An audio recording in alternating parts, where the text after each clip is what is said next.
தண்ணியில நின்று போட்டோ எடுக்கிறோமா, சம்பிரதாயத்துக்கு ட்வீட் போடுறோமா, சம்பிரதாயத்துக்கு அறிக்கை விடுறோமா?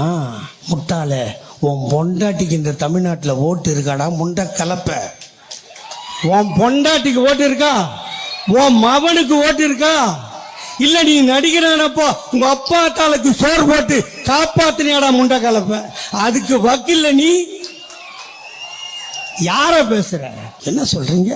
மன்னர் ஆட்சி. அவன் யாருங்க? அவன் அந்த ஆதவ அர்ஜுனாவா? அவன் காதகத்தை பிடிச்சி முறுக்கி எடுத்துன்னு வாங்க. இங்க அவன் படிச்சானா இல்லையா? இல்ல நேற்று கெஞ்சா அடிச்சுட்டு போயிட்டானா?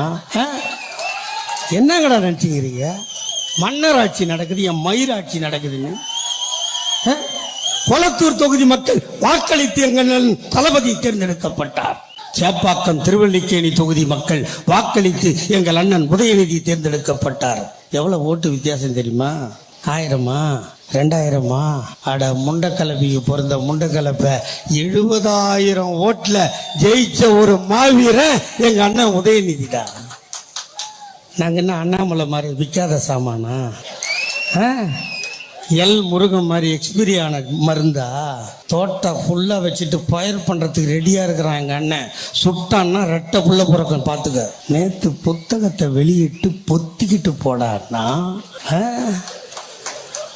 புத்தகத்தை வெளியிட்டு பொத்திக்கிட்டு போயிருந்தீங்கன்னா இப்ப என் தம்பி தமிழினியன் மாதிரி பாலிசா பேசிட்டு மற்றதெல்லாம் எங்க அண்ணன் சிவாஜி கிருஷ்ணமூர்த்தி பார்த்துக்குவாரு.